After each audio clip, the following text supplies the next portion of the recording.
Thanks for stopping by the Search T channel. I am Search T, and in this video, I will be doing my recap and my thoughts on The Walking Dead Season 11. Episode 22 is entitled Faith. And yes, the faith of everyone in this show was put to the test. We had pretty much two focuses when it comes to major storylines, and that is the trial of Eugene and Negan's group, and then eventually regrouping with Carol's group. Now, when it comes to Negan's side of the story, he got himself in a bunch of situations where he ended up getting put in front of the warden. All along, we're thinking he's setting something up in regards to the eventual escape attempt, you know. But we all know Negan, and he's always had something up his sleeve. There's always something going on with him that it's not even what we think. He had a map the warden saw it or found it. He tried to say that it was just somebody's weird or awful scribbling attempt at tic tac toe. The warden, who was a major ass, just a bad person, dude. Seriously. The guy had no morals. The guy had no moral compass. He had nothing. He was just he's all about ruling with fear. Negan saw through this. Negan was like, even talked to his his wife, right? And said that I've known men like him my whole life. Hell, I used to be him. You know that, right? Back as the leader of the Saviors, you know. And we see also that there's still tension between him and Ezekiel. Ezekiel saying pretty much saying that if anything, you deserve to be a father. But Negan's like, well, I'm going to be a father, and I'm going to be there for him. We can understand what Ezekiel's going through. Went all the way back to the kingdom. Him seeing people that he loved. He even brought up Henry's brother. That was like a son to him. That's what led to the whole thing of, you don't deserve to be a father. Negan's like, on the contrary, I do. Pretty much what he said. Now, there's a moment where Negan goes in front of the warden again, or maybe not even goes in front of him. He pretty much forcefully was put in front of him by the soldiers. And the warden is asking him, do you have a name for a traitor amongst his people? He scoffed at that. My people? Hell, a lot of these guys here, a lot of these gals here, a lot of them here don't even like me. They hate my guts. Now, you're thinking that he gave up the name of Ezekiel. And we see that Negan is brought out to the crowd of prisoners. They were all woken up. What's going on? Why are they being taken to an area there, a bright spotlight there, and we see that Negan is brought out and he's made to kneel down in front of a obvious execution spot. He's bloodied, blood's coming out of his mouth, and they line up the fire. And then Negan's wife, she tries to stop him. He's like, no, no, no, it's okay. I love you. And then the warden, in a piece of shit move, you know, in a gutless move, he just has the soldiers place her in front of the firing line, right alongside her husband Negan. No, that wasn't our deal. He's shouting. Negan is shouting this. Put me. It's me. It's me, not her. You know. Obviously, he made a deal. That's obviously what it was. He didn't give up a name. He actually said, I'm the one that's behind this. So that, you know, he even brought it up. The warden. He said that There's someone who he was leading a revolt, a coup, or however he said it, but pretty much laying out that Negan was the mastermind. He's behind an attempt to escape or to undermine, his authority, all that stuff. While he's there, you see the look in Ezekiel's eyes. He knows that he cannot stand Negan. He cannot forgive him for what he did, but he sees what happened. And this is the thing that happened.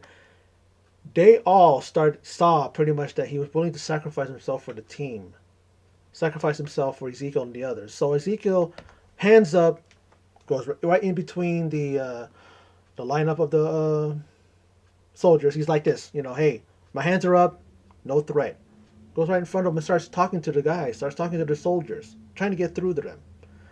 And all of a sudden you see Princess, you see Jerry's wife, where I'm glad to see her in more of a role than just her showing up every time Jerry and company overcome a foe or it's happy time. Here she is with the kids, and then when it's all tense stuff like that, whatever happens, she disappears. Here she is in a scene that in a situation that might place her life in danger. I even saw the look in her face. We saw the look in her face when he's pretty much going, I admire your bravery, prisoners. And then he looks at the soldier and says, shoot them all. You see her look on her face like, oh, this is not what I expected, But I commend her and I commend Princess and the others that they wanted to get to the side of, come to the aid of and the side of Negan. But I don't know if that would have happened if Negan's wife wasn't placed there. But maybe it's because he did realize that, yeah, he definitely was sacrificing himself for them, you know. But the one soldier, right? He wanted a transfer because his brother was ill, dying. He doesn't even know what's going on with his brother. What exactly is he dying from? What is he sick from? I want to transfer. And then of course him being a scumbag, the warden, it's like no, I'm gonna give you 6 months more here at this post. And you just know that this guy, he just endured a history of mistreatment from the warden. And then he decides that in that moment he's like, oh, I had enough. I had enough of this crap. Points the gun at you know, at the warden. Then the warden grabs Kelly. I'm thinking, oh no, Kelly is gonna get. He's either gonna shoot her like that, or like a scuffle's gonna happen, and then the gun shoots her. Just like what happened with Beth. Remember how Beth died? A scuffle, and then that one, I don't know what she was. What was she? A head of the hospital or something like whatever that lady was, but she ended up shooting Beth, and you know, one of those things where it's like you thought that Maggie and her sister were finally going to come together. She's happy, Maggie, right? And then she sees that Daryl's carrying her out, and she's dead. Beth's head is just flopped over, like no life there, and she starts screaming, and we all felt for Maggie. She's been through a lot. Lost her dad, lost her sister, lost her husband, Glenn, and here she is, and I'll talk about what happens with her later on. But let's continue with this one. Now, that happens, but then we see a familiar shadow in the what do you call it? In the background, right? And all of a sudden, we see it's Daryl, and he stabs the warden in the back. And I'm like, yeah, man, whoo! Like, Daryl, Carol, and Connie are here. And what I like about it was that we saw Rosita come in. And Rosita, she's a badass, But she's even more of a badass when it comes to her daughter. It's just like, you see a baby bobcat or any baby of any kind of a dangerous animal. And that animal is going to fight for their baby, especially if you're too close, especially if you don't give it space and just walk the other way. She's like a mother, she's like the mother tiger defending her cub. And here it's like she doesn't even know who her cub is. Where is her baby? Where's Coco? She's demanding the warden to know, and he's dying. But he's still defiant. He still wants power. He still wants to, wield that, that ruling of fear. And he's just like, He's not telling them. He's smiling, he's smirking at her. She gets one of the soldiers that was turned into a walker and puts that walk right in his face. Tell me where my daughter is. Tell me where she is. He's like, oh, you're gonna lose everything. That was it. She's like, okay, you want to play that? Okay, I don't care. I'll find her on my own. And then lets the walker, start feasting on his face. And then of course we know that he was going to be a full meal for the soldier. And that's that. The guy, at least you can say he didn't turn into a weasel afterwards, meaning he didn't start pleading for his life. It goes to show that that's the kind of person that he really was. And so he's always going to be like that, regardless of facing death, facing, a possibility of, I mean, here's the thing that almost like he was going to revert back Deacon. He was going to bash the warden's face in with a brick, a rock, whatever that thing he was that he had in his hand. That would have reverted back to him using Lucille to bash people's brains in. But his wife yelled out for him not to. And then that's when we had Rosita come in and do what she did. But that's that with that, which was very, very, I love that. I like everything about this episode. Very good episode. Well acted. I like the writing. I like the dialogue. I like the settings. I like how they meshed everything came together. Different focuses, but it was all for one. You know what I mean? All for one purpose. Even the Eugene thing, they're trying to get him off. Yumiko is trying to defend him and get him, at least defend him and at least get him to, not, to not be punished for his crimes, right? But it all comes together. Now, let's look back at something that I don't know how long it's been since we've seen the use of guts and the use of that type of camouflage in order to blend in with the herd. And the herd was big where Lydia and Aaron and Jerry and Elijah they were with their horse and carriage and they're heading to Oceanside. They end up bumping into Luke and Jules. Remember from all the way back from Oceanside. They informed them that the Commonwealth took over. And they are two escapees now who are on the run. They're being tracked by the soldiers, by the Commonwealth soldiers. So it's like they're in a dire situation, just like Aaron and them, where they're on their toes because they know that the soldiers are somewhere. And then and to top all that, they have walkers around them too. They were taking out one here, taking one out there. Lydia was running towards one. Elijah's like, "Why are you running towards it?" And Aaron pretty much telling me, keep your head up because that might be just one of a many. So let's keep our head up. Let's focus. Now the troopers now, the soldiers are now, they hear them. Lydia even said, no, those aren't walkers. That's human. Those are human, like human commotion, human noise, right? It's not because I mean, I'm sure we all know that they have a certain way of walking, right? A certain gait. They drag their feet, so it's dragging. If it's just regular footsteps, yeah, it's like that. So she has that idea. You see her like just thinking, and I'm like, she's looking right at a walker, and I'm thinking, oh, is she gonna take the face off of and put it on? But that would take some time because remember when the walker thing, I mean, the whisperer thing, where they would be hanging those things up, and I guess that's just, they cleaned them out and they hung them up to dry or something like that. Because if they did that, it would just be all bloody. They wouldn't have time to clean it out enough that they could put it on. So they just basically just put the guts on them, and they proceed to go through the crowd to the horde, and I'm just thinking that the one time when you see the troopers finally arrive, and then they have their spotlight, the big lights, and they're going through the crowd there, they're just, and I'm thinking, why are you doing that? Are you looking for escapees that way? Are you looking for the sought, the what do you call it, the perceived enemy threat? I'm like this. I'm going, why in the hell would they do that? And I'm thinking, do they not know that I don't think a regular human being would be walking amongst a horde. Why would they think that? Maybe it's because of the fact that how the Commonwealth was when we met them. They were pretty much coddled and not really know about. They know that they exist, the walkers and all that stuff, right? Aren't they the ones that call them rotters, right? I mean, those various names, different names that different groups, said about the walkers, you know, which is actually a good thing because it's like not everybody's going to say a walker. That's Rick's group. They call them walkers.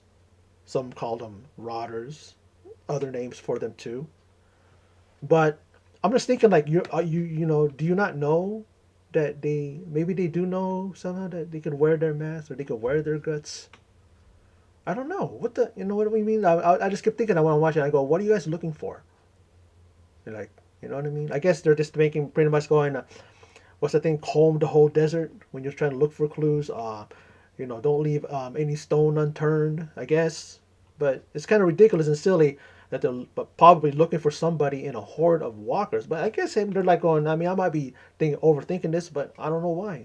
It's just weird, that they were doing that. And they do that, and this is the one thing that really just made me go, oh, shit! Like what? We got climbers, we got walkers that can open doors and stuff like that. At one point, we thought we had walkers that talked. Remember when Eugene and who was that? Who was with him? I believe it was Rosita, and they were like down in like side of a hill, and they heard somebody walking. I mean, talking, I should say, and we thought that they were talking, but no, it was whisperers with the in costume, if you will. But yeah, one of the walkers, they crouched down and he picked up a knife that was dropped by Lydia. She accidentally dropped it, and I'm thinking, maybe it was one of the guys there that was able to get thing on, and the knife, you have to have a knife in hand, and it's probably going to give it to Lydia later. And this is a variant. This is the name of the episode of the past episode, known as variant, right? They're also called climbers. And this may be bad news for everyone because it's like I'm thinking that this is going to be a way of one of them is going to die. They'll get stabbed. They'll probably make it out of there, but then they're dying, and it's going to end up like what's that? Was that Adrian, the one who was left in the church house, whatever like that. Remember? I'm trying to remember is Adrian his name or like that, but we all know what I'm trying to talk about. I mean, focusing on so many characters, sometimes I forget. But I know who he is. We all know who he is, the guy. And then later on, when Maggie went back for him, he was a walker, and that was sad. The girl boyfriend of what do you call it? What's her name? Damn, what's her name? Anyway, let's move on. We know who her girlfriend was. I'm focusing on this, so let's move on, folks. The trial of Eugene. Now, of course, we know that he's standing trial for Sebastian Milton's murder. I should say, you know, standing trial for being, you know, falsely accused because the thing about it though is we all know what happened. We all know that he pushed, you know, the walker off of Max and he ends up on Milton. I mean, Sebastian, we all know what happens, right? And we see like Pamela Milton, like, she's in control. She's in control of everything there in the Commonwealth. And when Yumiko is there and we see Pamela Milton say something, she's basically calling him a murderer. All this stuff. And it's something that it's like until you find him guilty or without reason of a doubt, you shouldn't be saying that because it's like he's not convicted yet. And she's like going, I want you to stricken that from the record, saying to the judge, but the judge all overruled. So she knows the fix is in. Of course it is. She knows that, but she's hoping against hope that she's going to help her friend, help Eugene. And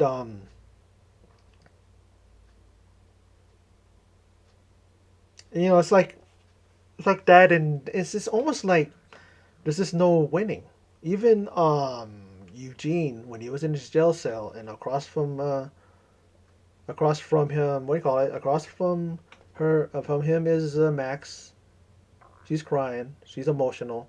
He's telling her straight up that if the verdict comes down and I'm found guilty, I will walk that walk and I will, accept my execution, the sentence. And it's like she really showed emotion. I like the fact that how it's just her tears just flowed. You know she cares about Eugene, loves him, without a doubt. The first time that he ever had somebody in his life that loved him, didn't turn him away. You look at what do you call it, and it was also through initially through voice, right? His voice. They talk to each other on the radio, and that's a person that if you find somebody like that, that's a person that it's not judging you for your looks, not with you because of your looks, because you're sexy, because you got rock hard abs and stuff like this, and you look like a model and stuff like that. It's like they like you for what you are inside. And she saw that emotion. But then when it came to Pamela Milton, she's trying to cry, but it's crocodile tears that she's crying for, what do you call it? For her son, who she didn't even really love, if you think about it. Remember, Sebastian said that, yeah, she loves my brother more than me. You know what I mean?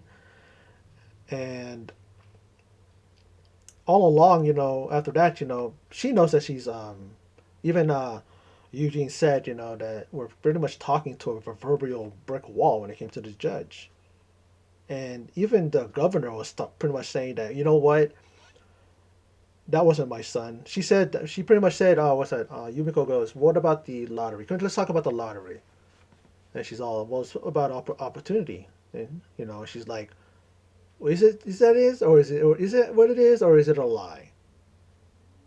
And then, because look, we heard Sebastian say it in that audio, and then what he calls trying to say, oh, that wasn't him. His voice was altered. I'm like going, do they have technology like that anymore in the apocalypse where they can have equipment? Maybe they do, but it's kind of like her grasping at straws, or her just pretty much thinking she can say anything she wants. Because you got to remember, she's the governor, so even if she tells a lie, it's the truth according to her. And Eugene, he does give a very, very heartfelt speech, you know, and despite that, and talking about how he was kind of like pretty much talking about like he's the voice of reason amongst the chaos that he was involved in. Remember when he was with the Saviors and he was making weapons or bullets for Negan and stuff like that. Pretty much trying to say that even in all that, I still have a sense of being right and being someone who's not about being a villain. He didn't say that, but that's pretty much what he was saying. But regardless of that, he's found guilty and he's sent off to prison. Now he goes down a corridor. We see him, and he has a burlap sack over his head. And then he meets up. He's there, right there. And, they take it off, and there's Mercer.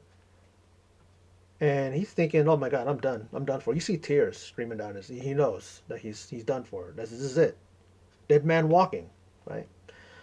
But then you see, well, you don't see it, but you hear it that his restraints are cut, and then you see a focus, tight on his face, Mercer, and he has these five little words that's going to go down as probably one of the most quotable quotes in all of Walking Dead history. And he pretty much just looks at him and says, "Time to fuck shit up." I'm like, yes, dude. I'm just like, amazing. That's outstanding. And what's even more, what do you call it? More, it's even like makes you even like it, love it even more is the fact that during the after recap that Angela Kang, who is the showrunner, she's talking about it, and she does a really good job. I really like the recap when you watch it, and she pretty much said that the Mercer actor, the one who plays the Mercer, Michael James Shaw, is he came up with that, and they had a various type of different ways they wanted to end it, and she pretty much said, that's the way to end it. I'm satisfied with that. We'll go with that, you know. And good thing that she did. Good thing that she did. And like I said, man, this episode was really, you know, more and more. We have a few more episodes left, and I'm just sad. I'm like going, this is it. We're winding down. Yeah, we have the you know the spin-offs and stuff, and they're probably gonna do other things with Walking Dead. But this right here is pretty much my Walking Dead. Meaning, this is the Walking Dead that I follow religiously. I'm not into Fear the Walking Dead or The World Beyond or any of that because to me those shows those are shit shows. I don't care. Those, you know, they got Morgan over there, but from what I read and you know and things dialogue, you know, I mean people you know that write articles or whatever, or even little news you know snippets, they turned him into something that he's not. He's not even the Morgan of Walking Dead. Why would I want to watch that? Morgan's one of my favorite characters. Why would I want to watch that? And they changed the guy. You know what I mean? They're already in what 7 seasons now or something. I don't know how they got that far, but I couldn't get past the first couple episodes. I was done. You know. But anyway, enough of that. Let's talk about The Walking Dead. Let's finish it up. It was a great episode. I really really enjoyed it for the things I said earlier. You know, the reasons why. It's just amazing. You know, people want to talk you know shit about it, but it's just like, what do you want? You know. Some things were changed. Some things were lessened. There were things that you know, but it happens when a series goes this far. It's going to happen. What do you expect? But to me, they maintained what Walking Dead is all about. There's changes, but then again, it's like the characters go to changes. It's not going to be like how it was before. It's going to change. The characters change, and so will the show change. This is how it is. We've lost favorite characters along the way, brutal ways. You know, I'm cringing every time because I'm thinking, okay, who's gonna die? You know, because so far I've grown to, I'm falling in love with all the characters now, all of them, and I'm like going, who's gonna go? Who's gonna be next? Who's gonna die? The Walker with the knife in his hand. That's gonna. I'm telling you, I'm calling it right now. Gonna stab one of them. They might make it out, and then what's gonna happen is that the person's gonna die. He's gonna bleed out. You know, he's gonna bleed out and die. They're not gonna be able to help him or her because of course you know we have Lydia there and Jules, the other girl too. But well, you know, I can't say enough. I can go on and talk about it, but let's end it here. And all I gotta say is for those of you who stopped by and checked out this video, I appreciate it. Thank you for your support. And in closing, as always, take care.